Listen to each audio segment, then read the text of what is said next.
Hey, welcome to the show with no name. Just two good dudes talking cards. Kevin Negandhi here, as well as Josh Luber, co-founder of StockX, who's now in the trading card hobby and marketplace with his own companies. Coming up later on, we're going to talk to Rich Kleiman, the agent and business partner of Kevin Durant, with his thoughts on why he's in the hobby space. We're in the hobby space for a couple of reasons. Luber got me back into it in a pandemic last year, and I fell in love again. The 14-year-old who discovered all his cards and said, I want to do this again. And then when you see that what's been going on in this space, Josh, in the last month, Golden Auctions over the weekend, over 45 million in sales. Heritage Auctions, most recently, over $33 million in sales. The cards specifically, the Kobe Bryant rookie, 1.8 million, the Tom Brady, 1.3 million, the Luka at 4.6 million. How do you explain this explosion of late?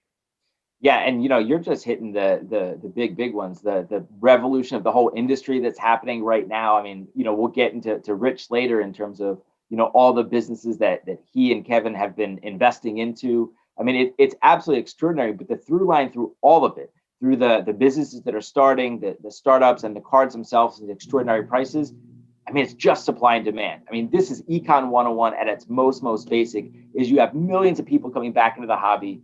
There just aren't that many cards. That Luka was a one of one. $4.6 million. Like, compare that to unique works of art that sell for hundreds of millions of dollars. That $4.6 million card may be the steal of the century if Luka turns out to be who we think he is. It really, and let's start specifically here on the recent Kobe card.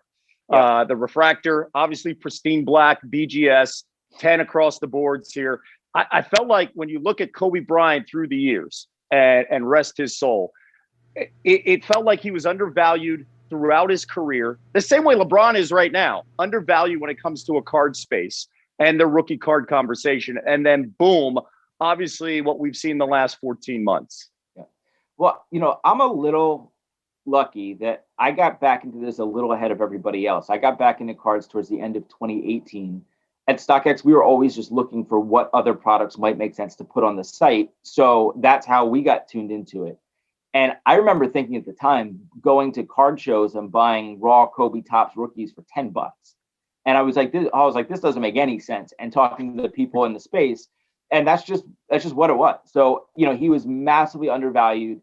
Obviously, his death being a tragic, event, put a lot of light on his cards. His cards skyrocketed then, but they were still undervalued compared to everything else. So, I think in the last 3 months, Kobe, Jordan, LeBron have kind of get in line relative to the hobby in terms of what their value should be compared to their importance on the hobby, on life, on everything else. So we're getting there. By the way, it's still undervalued long term, but just relative to the rest of cards. And then undervalued, for years here, when you got into cards, it was really just baseball, right? Yeah. For many of us, especially, the 80s, if you go back past that, you could even talk about the Mantle card, the magic of the Mantle card coming back at 5.2, and then the Honus Wagner card. There was always, it was this connection that we had to baseball, and football was always undervalued. Basketball was always undervalued.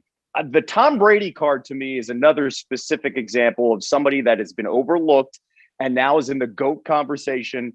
For it to go for 1.32 million, PWCC marketplace recently. And then the conversation is this the authentic autograph? How do we distinguish one from the other? How do you view what's going on in that market space there when it comes to football players? Well, the Brady card is actually an example of a lot of different things, but something that I think we don't want to gloss over, right? Like, when you were a kid, did you even have any football cards? Like, all I had were all baseball, a little bit of basketball. I had like this one like Dan Marino card. Like, I had none. Yeah, I had this one Walter Payton beat up card, and I'll never forget it. And then 2 Reggie Whites, and that was it. Literally, that was it, because you couldn't find football cards. It was always baseball cards in the market. Yeah, and so because of that, right? You have this huge scarcity of football cards relative to others. The problem from an overall market is, of course, that no one outside the U.S. really cares about football. But that said, I remember, right before the pandemic, Brady Bowman Chrome 10s were selling for $1,800. And I was sitting there arguing with people on eBay trying to get it for $1,800 instead of $2,100, right? I mean, which is just nuts when you look at what's it now like $35,000, and you're like, I should have bought every one at $1,800, $2,100. Like it didn't matter, even though logically it was so clear it was undervalued. But you know, the contenders, the 1.3 million, like. Do you know the issue with the signature? Like, I think explain it because right? this is a huge discussion here. I think also for investors and collectors on understanding authenticity and what's real and what isn't real, especially when you're making the purchases over the internet and you're trusting sites. Yeah. You know, this is such a unique scenario. So the card itself was a card that is an autographed card, and you know, it used to be that autographs were bad for cards. But then trading card companies started to get cards pre-autographed by the players before they released. So this is one of those cards that was autographed before it was released. But you know, that autograph could be anywhere over the card because you know he's sitting there autographing lots. So the individual cards are all going to look different. You're going to have an autograph in different places, and because of that, the grading companies actually grade the autographs as well. So you know that hey, this autograph's a 10, this is a 9. Well, what happened was, whoever was in charge of marketing for PWCC that sold the company used a different picture because they didn't have the picture of the actual card being sold. Oh, and there is some logic that you're like, hey, you know, look, it's the same card, you know, and we talk about cards as assets. Like, hey, you know, Luka Doncic 2018 Prism PSA 10. Like, I could give you 100 of them; they're all going to look identical. But that's not the case with autograph cards. It's not the case with cards that were printed a long time ago. And so what happened was that picture that was used, the auto was in a very different place. And so when the picture of the actual card emerged and they were in different places, everyone was like, is that a fake card? Is it doctored? Like, what was going on? And it created a lot of fear for a card that's over $1 million. The reality was it was just a marketing person at PWCC that used the wrong picture, which, you know, it's a nightmare. It's a nightmare, but it like it's human error. Like people do, like, you know, you say, hey, go set up the social post for this, right? Like it. Yeah. It's. But I get what you're saying, but then when you're spending 7 figures, you want to feel good about it, right? In the end. And then when you have serial numbers that suddenly match up, and then you're like, we're talking about big, so that's a good big point, companies too. So, but that's a good point. That every graded card has a serial number on it. So that's how people were able to match that this was the same card, because they used the same serial number because they wanted the person to have the serial number of the actual card. I mean, it was just, it was a mess. In the end, it was really not a big deal. There was no fraud here. There was no attempted fraud. There was no manipulating cards. And the buyer got an unbelievable card. Still, that is, like I said earlier, I think that card is going to be a $10 million card in 2 or 3 years. So, you know, it's fine, but like it raises all those questions about what's going on. And, you know, there are fake slabs out there, right? Mm-hmm. There's an Instagram account that I encourage people to check out called Card Porn. And it started as a site that was, as you might imagine, for like massive breaks and really awesome cards. And they've kind of evolved into tracking the somewhat nefarious things in the hobby. And they discovered that there's fake BGS holders out there. And what they do is they put real cards into fake holders, and so it's undergraded. So it might be the slab will say BGS 9.5, but the card is not a 9.5 condition because it's a fake holder. So there are things like that, and you have to be careful as you're going on buying. But the Brady thing was legit. Yeah, and that's a big concern, I think, for a lot of people coming into the marketplace and into the hobby and trying to understand, all right, well, what's legit, what isn't, what's the role of eBay? Shoot, you've gone through it with StockX, you know, authenticating sneakers, authenticating collectibles, authenticating cards. You know, I've got a couple of StockX cards that I've got from you guys. And originally you and I were talking when I jumped into the space last year, and I was just like, I'm going to trust StockX because it's going through I've bought kicks from there. I'm going to go through a place where they're going to look through the card already, and then I'll feel much better about it. Even if it's got a PSA slab on it, I want to make sure somebody else is looking at it with that transaction. And I think that kind of question will be answered more and more in this space as we see more and more counterfeit stuff coming in. Okay, another conversation in this space that is trending everywhere is NBA Top Shot. Yeah. And it is taking some money out of the card hobby. And I think some investors in the card hobby have now transitioned and say, I want to get in on something here in the NFT space as quickly as possible. When you look at $300 million of sales, over 500,000 investors, you had a huge NBA weekend. What do you make of where Top Shot is right now, especially when you have viral moments like a LeBron dunk going for 200K, but then some people spending a little bit way too much for an everyday player type of moment, and then being stuck with the bag when the music stops? Yeah, well, that's going to be the issue there. Well, let me ask you this. Have you bought any Top Shot? Not one. And you want to know why? I should have done it in October, November, December. And then you get to a point in January when you start hearing the buzz. And now I'm to that point where it's like, well, the ship is passed. I cannot do it right now because there's so much money in the marketplace for demands on moments that I missed that moment way back in, let's just say hypothetically, December and January. Yeah. I mean, myself, I've spent an absolutely, absurd amount of money on physical trading cards and not $1 on Top Shot. And I don't intend to change that ratio at all. I do, however, think that NFTs and digital collectibles as a thing are here to stay. There's no question about it. There's no question there's going to be extraordinary, value and amazing things created there. But, to your point on getting left holding the bag, Top Shot right now, I saw some Twitter poll. They said, if you're in Top Shot, are you in it for long-term holding or for flipping? And it was like 93% were to flip. Well, at some point, someone's getting left holding that like Cam Reddish jump shot from like the second quarter against the T-Wolves in December. Like, it's just, paying like $8,000 for moments of mid-tier play. Like, I wouldn't pay, that $10 for a Cam Reddish like rookie card at this point, right? Like, there's just and not to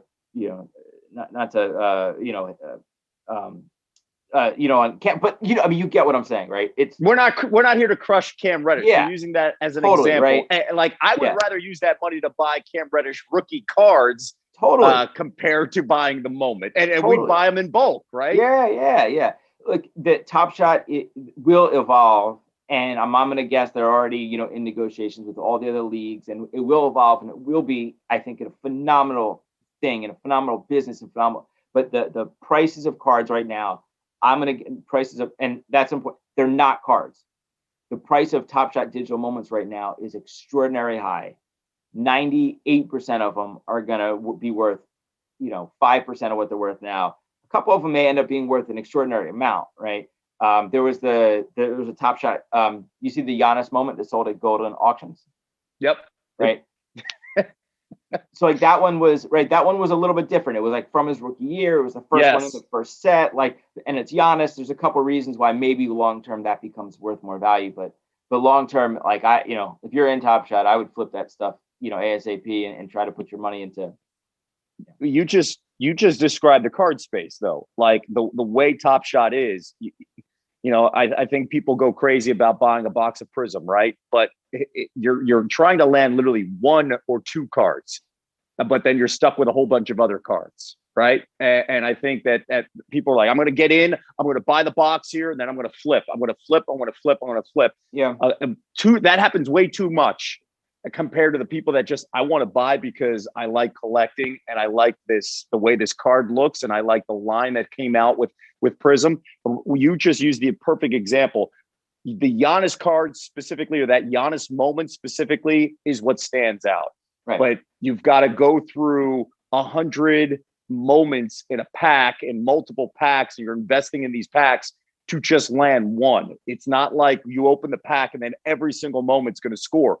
It is right now, but not down the road. But even like that scenario it's okay. I say they're not cards. They obviously have this system where you open packs to get your digital moments, and that's okay. What's a little bit out of whack, and to my earlier point on supply and demand, is just that the price of all of those other non-hits are trading for so much more and continue to resell it. And Top Shot was this perfect storm of trading card going crazy, Top Shot launching at a time where there was a lot of people that had serious FOMO about missing out on the beginning of the trading card rush, right? Because if you were coming into trading cards in, December of 20 or January of 21, you're already, kind of 2 years behind, the beginning of it. You're still early, by the way. I think you're still super early. But, you lost that combined with, Bitcoin going across 50,000, crypto traders, all of this unique moment, and the NBA and the culture that goes around it. But to your point, that I want to defend packs of cards for a second here, because what you said there is an important note. And by the way, opening up any box of cards, the ROI is negative. The expected ROI is absolutely negative. But man, I love opening up packs of cards, and I nothing can touch it. I got boxes and boxes of commons all over my house. That's okay, right? And I build sets for no reason, but I think there's a big distinction between the two. Well, that distinction is the investor and the collector, right? I think, and you've got the best of both worlds here. Yeah. I'm with breaks. I love breaks, and I've got my 6-year-old boy, my 8-year-old boy in breaks with me, where we're breaking cards, we're buying boxes. The cool thing is, I opened up a 1992 box, and we were opening it up. Obviously, let's just look for Shaq's, right? Let's go through everything with Shaq's 1992, 1993. But then I'm teaching them about the game when they stumble on a player, and they're like, "Who's this guy, Dad?" And I'm like, "Oh, that's LaFonso Ellis. That's Dikembe Mutombo." Let's keep on going on. And then LaFonso, you work with him. So then I can explain the story. Yes, before LaFonso was on TV, LaFonso was a great basketball player and a lottery pick. So that, to me, that connection you have, it reinforces why we got back into the hobby, because it takes us back to when we were kids opening up packs, right? Totally. The wax era, where we're just, late 80s. Let's just keep on going. Let's keep on going. Let's get the upper deck, Ken Griffey Jr. And we all wanted that card. And I think that's the cool thing about coming back into this this space here. Back to Top Shot here real quick. I'm going to bring this guy up, and that's Damian Lillard. Because last night, obviously, or I should say Sunday night, phenomenal performance, and him and Steph trading shots left and right from the logo. And then he was asked specifically about Top Shot, and they asked him, what do you think of that moment being a part of Top Shot? And afterwards, he said, I'm learning a little bit more. I'd like it to be considered. What do you think about the influence that players have into this space when it comes to Top Shot, NFTs, and collecting cards? Well, can we talk about Terry Rozier, right? Yeah, exactly. Yes. He literally tweeted, I'll give you season tickets and take you out to dinner or something if you buy my moment or something, which, makes you question every aspect of all of it. Like, what's going on, and I have no idea, what the motivation was. And was it he just having fun? Was that a real offer? Do you know? I think it's a real offer. I like everything I've gathered. It's a real offer. He's serious. He's legit. And to me, that's actually a cool interaction that you have in the space, right? Yeah. That you can connect with the audience even more. Totally. And to me, it helps people that are in the hobby, because I think more than anything else, there is a culture in this hobby that just says, listen, what we're doing is pretty damn cool. And when you hear an NBA player come back and say, yeah, we understand it, we love this stuff too, it justifies, legitimizes, and it brings it back into the culture of conversation. Yeah, look, yes. And I'm obviously on the side of bullish on all of this, and I love it all. But man, these are real investments in big dollars. And there's something there that just isn't right about, trying to manipulate the market. And there's a lot of money going through that. And, if somebody was doing that about their own cards, you're almost into Pete Rose territory at some level, the way, you can see how that slippery slope gets to that point. So look, the interaction's amazing. And I love the fact that players are aware of their value of their cards or their Top Shot. On the other hand, there's a lot of money, going back and forth, and there's a lot of conversations about what's appropriate level of I don't want to say it's all manipulation, but what's the appropriate level of engaging, knowing that will change prices.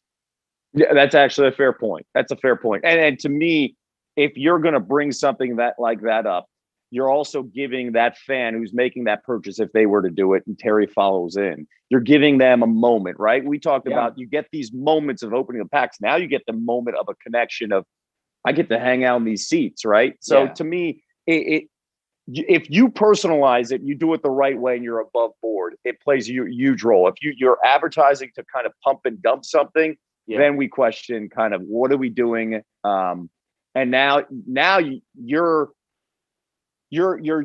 taking a hit on the credibility of what you're talking about specifically, because now are you just doing this for a quick money grab? And that is legit in this industry. Totally. But you just hit actually, I think the key counter to that, which was transparency around this. And just so nobody thinks the other way on the industry as a whole, the reason that we're at this place from cards being real assets, from Top Shot blowing up, is that there is almost perfect transparency into the supply that's out there. And that's a really big part, right?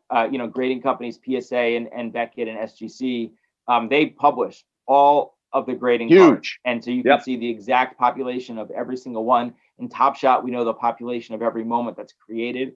And so that level of transparency is really important for the overall stability of the industry. And that's why these have all become true asset classes and moving forward. So it's a good point to all of that.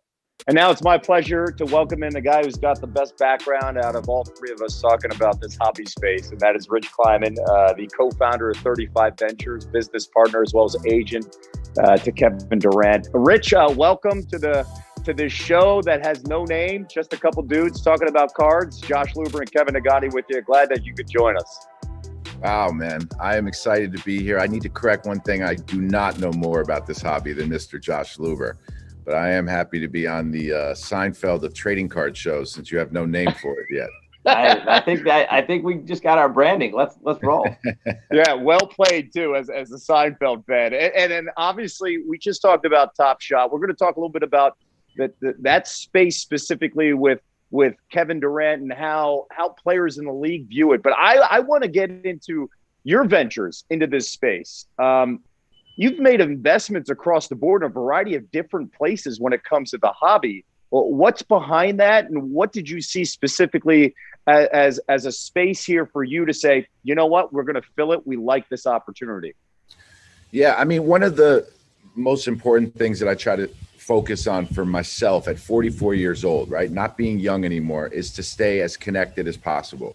And I think clearly there's a lot of detriments to social media, but the benefits of it are incredible when used for something like this. So, I just started hearing. I have the fortune of knowing people that are fully invested in this. And I started getting way too much information from too many people not to pay attention. And clearly the timing of the pandemic gave us kind of this canvas to think and create a bit.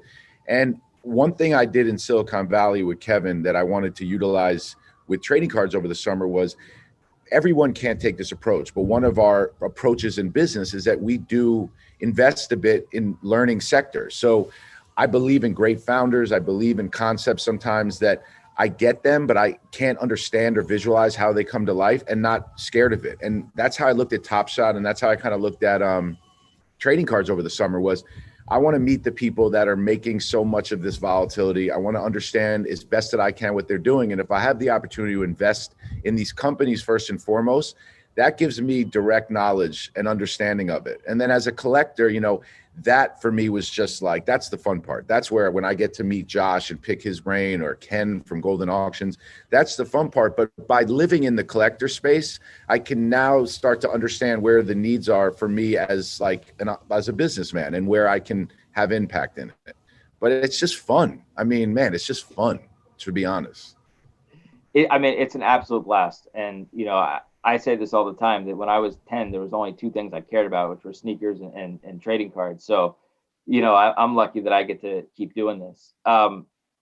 Looking all the way back, though, in terms of the cards, you've been with Kevin for a while. Have you guys been watching his cards this whole time? Did you just start had it? Because I know you're now buying them. Like, what was that like? And having those conversations, seeing his cards skyrocket recently. Well, so how everything I say, it's like within this community, it's like before you can finish the sentence, everyone starts like nodding their head because it's so new that everything is the same. So everyone tells you this story. Oh my God, I collected cards in the 80s. It's like, I don't even listen at that point anymore, right? Yep. If you didn't hold on to them, I don't want to hear the story because A, most of them have no value, and B, like we all did that, right? But what I really am now regretting is that the whole beginning of Kevin's career, when we go to basketball camps or fantasy camps or Panini signings, they would hand us just truckloads of trading cards. And instead of caring at all, we would sit on the sidelines, 6, 7 of us, and we would deal a hand. So you'd get like, I think it was 6 cards or 8 cards, or I forgot what, it's been so long. And we would, every position, like point guard, shooting guard, we'd all throw our hand in the middle, and whoever had the best player, you know, like unanimously would win that hand. Then whoever had most cards at the end, you'd take them all back. And then some of them would like the throwback cards or a KD rookie. It's nuts. And then at the end of the day, we just pushed all the cards to the side and left. So that's what I live with regret because we paid it no mind, to be honest. I loved Panini as a partner. It's cool to sign memorabilia, but the trading cards in the beginning were thought of as like a task. Yeah, I love that high card game. That's actually pretty dope. Bring it up. But looking back, you're going to kick yourself in the ass each time when you're like, son of a gun, I had that specific card. I mean, back when you go to your Boardroom Breakers account on Instagram, back in November, you posted, I may have had like, I have 2 of these, and these are PSA graded 10. You had, it looked like you had 50 of them. Like, were you buying all these in October? Did you realize now is the time? Because this is an undervalued card. He's an undervalued player still to this day. Yeah. Well, I mean, I'm not dumb. So when I did know, when I saw what was going on, I'm like, I'd be damned if I don't just at least start buying Kevin Durant cards, man. At this point. So I just, listen, I asked a few people, and because of my position in Kevin's life, I have this insane amount of like Kevin Durant fans that follow me. That some of them I've gotten to know on Instagram. I don't even know who they are, where they're from. But as I started to pay attention a bit more, I started seeing their pages, and I'd hit them up on DM and be like, let me get that card. It was like, I'm not selling this card. I'd be like, well, you got to sell it to me and Kevin, man. I mean, how are you going to say no to us? So, but then we, you know, now these guys I'm like in conversation with, and then we created the Boardroom Breakers vertical, and I'm trying to find ways to collaborate with that part of the community. So I did go crazy and buy as many. I'm still going crazy. I mean, I lost the auction on Saturday night. I was trying to buy that card. For real, you're actually on auction. You're still doing everything you can to get all the cards you can. Just that one night. I don't stay on auction. That one night I did. One night I did because it was All-Star weekend and it felt loud, and I was right. But I got outbid, man. That was a big one, man. It must have hurt to let that one go. I've let more than a few go at Golden auctions in the past couple auctions just because. I mean, the prices are insane, but I will say that. I didn't let it go as much as I truly passed out, man. These guys are relentless. They go all night, man. No, that's a strategy. That is 1,000% a strategy with Golden auctions is to just wait until the last second and just keep going. And like, I go to bed super late, so I can outlast anybody going after it. So I would have bid it up for you, man. I would have bought it for you. I wouldn't need you to wire me the money like ASAP to cover that one, but yeah. By the way, I had someone doing that, but they couldn't get a hold of me either. So at that point, nobody would do anything. I was out for the count, man. That's awesome. Who else are you collecting, Rich? Is it just KD? Is it clients? Is KD collected? Are you now looking at a bunch of guys like? Are you collecting Kyrie and James Harden because you think something special, even like a Blake Griffin? Who else are you collecting in this space? Well, I don't have clients. Like Kevin and I are just partners. So we formed something which is like of all of our companies right now, not a focus, but the most fun, which is K&R Collectibles. So we're just buying cards in that like little LLC we created. And I bought a bunch of Devin Bookers over the summer. I just kind of, there's clearly like an X factor, an intangible, a marketability, just like surveying of the landscape. And I look at Devin Booker, and as much as I do love what Phoenix is doing, you look at these like young star players primed to potentially play somewhere else, right? And if all those things align with just his game and his look and how, he just has an innate coolness. So I just bet on that. And then all of a sudden I was like, you know what? I'm going to go buy more KDs, LeBron. And also, like, I actually think, I don't understand why Steph Curry's cards aren't more valuable. Like, I think I agree. Just exploded. Like they just hit that level like a week ago. His Topps Chrome 10 went for $85,000. That's a card you could have gotten for like a couple grand a year ago. They just caught up because everyone was asking that question. Why is Steph so undervalued? They just went there. I'm pissed. See, that's the kind of stuff that pisses me off, because that's where I'm now mad at myself. I'll be mad all day because I've been yelling at everyone like that I've talked to about this. Like, we got to buy Steph. But it's on me because I never really pulled the trigger. But it's all right. I guess got to keep going. But KD's, Kobe, LeBron, Roger Federer, Serena Williams. Because I love tennis. I want to get Tiger cards. But I mean, listen, the collecting part is simply a fun hobby. So it's like the same way I look at, stocks, but way more. But, I don't have, that's not who I am to really dive into something like that. What I do love is creating content around this vertical now, though. I mean, you dedicated a fair part of Boardroom to that, right? I mean, Boardroom Breakers is its own thing just for cards, right? Yeah, that's 100%. Just because, it's supposed to talk about what today's sports business is. And I think that, NFT, trading card, collectible, et cetera, are as much of like the fabric of today's sports business as anything. So, it actually is so much opportunity there, because when I look at it, like overnight, NFTs are as much about sports as anything, right? And it's like, it's amazing. It's amazing time to like love to create and love the energy of the sports business. You bring up the NFTs. It's a natural segue to the phenomenon that is Top Shot, especially over the weekend with All-Star Weekend and some of the numbers that we're seeing, and the memorable moments. I go to the LeBron dunk at 200K, and how much money's in this area right now. How do you view Top Shot? What do you hear? What's the buzz in the conversation about Top Shot in NBA circles at this moment? I talk to a lot of athletes about other different things, whether it's investing. Haven't talked specifically about Top Shot yet, but I will say Kevin is like, just gets it, right? Like, he's on the side of understanding it. He could talk to you about blockchain. We invested in Coinbase in 2016. He was investing in Bitcoin since 5 years ago. So he gets it, but it's very cool because I just send him stuff. We won't really talk about each one in particular, and then I'll start working on an idea, which I'm working on now with NFTs, and then we sit down. And by the time we sit down, it's incredible because he has the knowledge that I have, and he really does consume that information, but on his own time. And then, and that part of it's cool because, that's the toughest part of all this, is like, I'm learning as I go.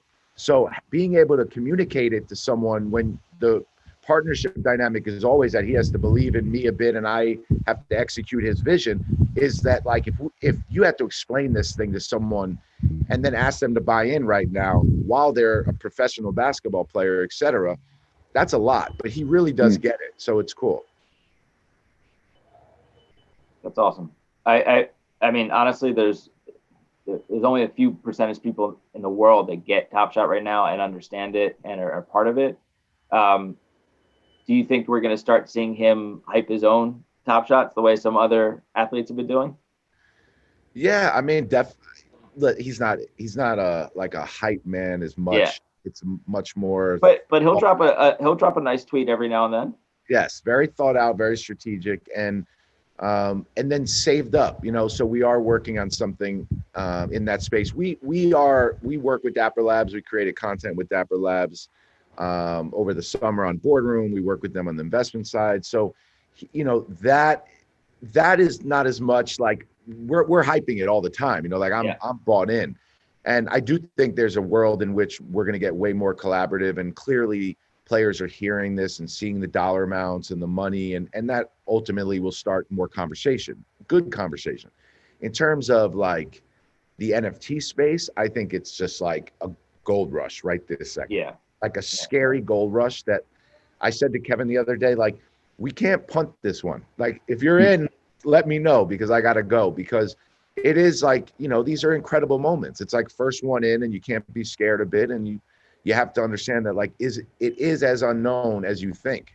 Yes. You just got to go do it, though. That's such an important point that I think people will think, because of trading cards, because it's the NBA, that there's more stability and structure. And to your point, no, it is completely unknown, like where that stuff's going to go and where the value is.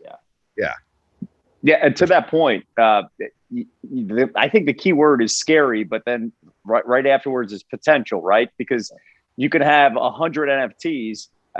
It feels like maybe 2 or 3 will hit. We do not know which ones are going to hit. We're going to just learn as we go throughout this whole process. Is that the vibe right now that you guys have, that, hey, this is an unknown, but some will hit, some won't? That's just the way things are when you look at even the stock market. And everything. Listen, fundamentally, I think of it this way. And someone said this to me, and then I've like evolved the thought in my brain, which is that at one point, everything that we know, that we've come to know in the physical, is as arbitrary and as ridiculous as everything in the digital. And it's just like, we have to convert our brains to understand that, like, yeah, it makes no sense. It makes no sense, right? It's a completely arbitrary. It's a narrative. It's how people think about it. It's how it's viewed. It's what you see it as, what the market created. So what? And the blockchain is just safer and more reliable than the federal government. But art on the wall is just art. A trading card is just paper. So, I think that, like, because of that, I mean, I don't know. It's just, when you start to really think of it that way, then it's like pretty clear that, like, all that opportunity is there, right? You just have to kind of relate the two. And then for us, that's the cool part, because if it doesn't work, it doesn't work. I mean, there's really no metrics that can affect, right? Like, it's like, it won't be traded as high, I guess, or, it will just be a dormant currency of sort, or NFT. But realistically, like, it's like the fun part of creating a narrative and a story. I mean, I think that's where these athletes and artists and people like Josh that have an influencer advantage, can really do that. And that's where it's going to be really fun, right? It's like, I don't know if it's always going to be the biggest mainstream name that can bring what's so valuable to life. Like, there's going to be NFTs that become insanely valuable when someone passes away, just like art started to have value when someone died and never had value in real life. So it's like, it is very arbitrary, but fun. Well said, Rich. Listen, we appreciate the time here. First time doing this, and we'll take your advice, because I love the Seinfeld reference. It's the show with no name. So thank you again for chopping it up with us about cards, as well as the entire collectible space. And looking forward to the rest of the season with KD coming back healthy, with the Nets being a Sixers fan. I can't wait to see how that plays out in the springtime leading into the summer. Man, I'm sorry about yesterday. That sucked. Out there. That was heartbreak. But you know what? To me, it's like, rest up, man, because we're going to need both you guys for the big picture long run, right? And to me, that's kind of the same philosophy right now with KD. Rest up, get right, because I think the next 3 to 4 months are going to be awesome, especially in the Eastern Conference leading into whatever happens in the finals. Yeah, for sure. We'll see you in the conference finals then. I appreciate that. All right, good deal. Yeah. Thank you, Rich. Thank you, guys. Thanks, Rich. Good stuff having Rich here with us. And a couple things. First off, Josh, I'm so glad you brought up Steph Curry, because I grabbed that Steph Curry rookie back in October, because I couldn't get over how undervalued he was, especially in the space in October, right?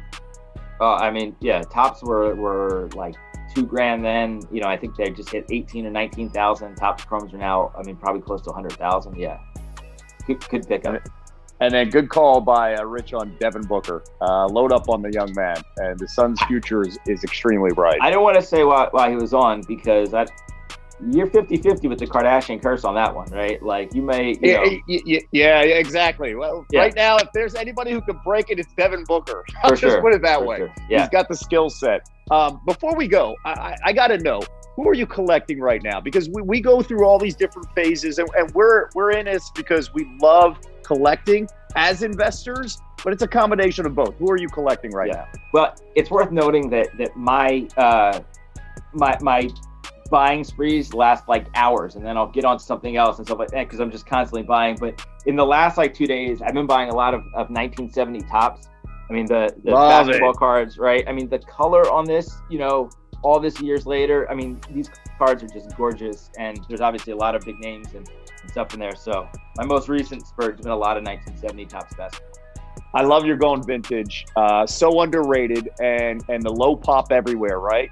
You could find it in so many odds and ends in different places. I've gotten into, for me, I spread myself out, and then I've kind of honed in now, and I'm into the 90s hoops, especially guys like the Duncans and the Kobes as well. And Kobe goes without saying, but I think the Gary Paytons are often overlooked.